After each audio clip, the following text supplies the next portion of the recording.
Vos questions, nos réponses. Pourquoi bâille-t-on?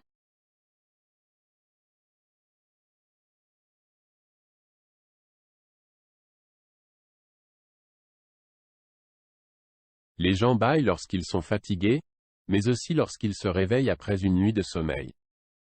Nous bâillons lorsque nous nous ennuyons, mais aussi lorsque nous sommes anxieux, que nous avons faim ou que nous sommes sur le point de commencer une nouvelle activité. Le bâillement est contagieux. Nous commençons souvent à bâiller dès que quelqu'un près de nous le fait. Mais pourquoi bâille-t-on?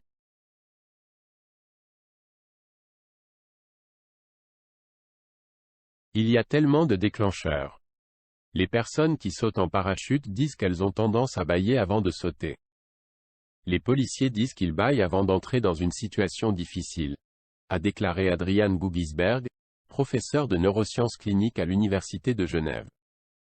Mais l'objectif physiologique d'un bâillement reste un mystère. Jusqu'à présent, la vraie réponse est que nous ne savons pas vraiment pourquoi nous bâillons. Aucun effet physiologique du bâillement n'a été observé jusqu'à présent, et c'est pourquoi nous spéculons. Il est possible que le bâillement n'ait pas vraiment d'effet physiologique, a expliqué le docteur Gugisberg.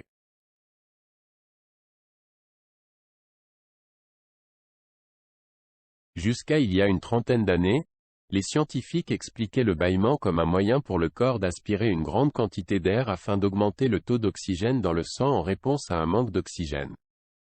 Mais l'hypothèse de l'oxygénation a été écartée après avoir été réfutée par une série d'expériences publiées en 1987.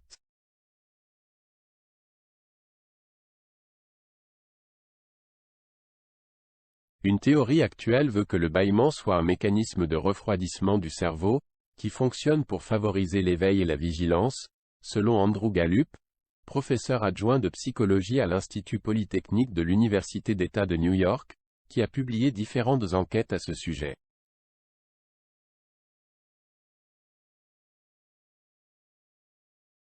Le bâillement consiste en une profonde inspiration d'air accompagnée d'un étirement puissant de la mâchoire, suivi d'une expiration d'air plus courte et d'une fermeture rapide de la mâchoire.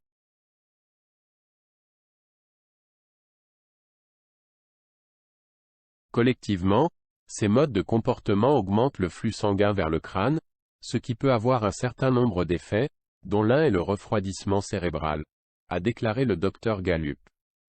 Il a ajouté, lorsque notre température corporelle est plus élevée, nous ressentons plus de fatigue et de somnolence, et il se pourrait que les bâillements du soir soient déclenchés pour essayer de contrarier l'apparition du sommeil, de sorte que nous bâillons la nuit pour tenter de maintenir un certain état d'éveil ou de vigilance.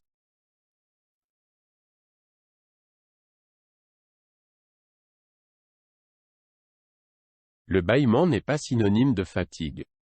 Le sommeil déclenche une forte réduction de la température du cerveau et du corps. Il est donc également possible que nous bâillions pour faciliter le passage de l'état de veille à l'état de sommeil.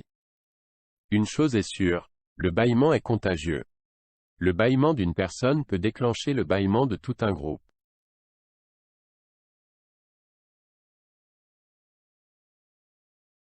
Des études d'imagerie cérébrale ont montré que lorsque des humains regardent d'autres personnes bâiller, les zones du cerveau connues pour être impliquées dans la fonction sociale sont activées. Même les chiens bâillent en réaction à la vue de leur maître ou même d'inconnus, et des bâillements contagieux ont également été observés chez d'autres animaux.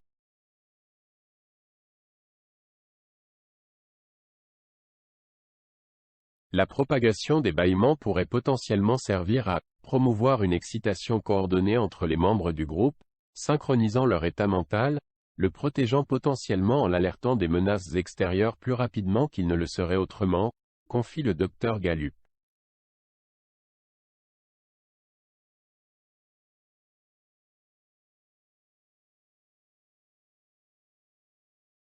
Dans toutes les cultures, le bâillement est compris comme un signe de somnolence et d'ennui.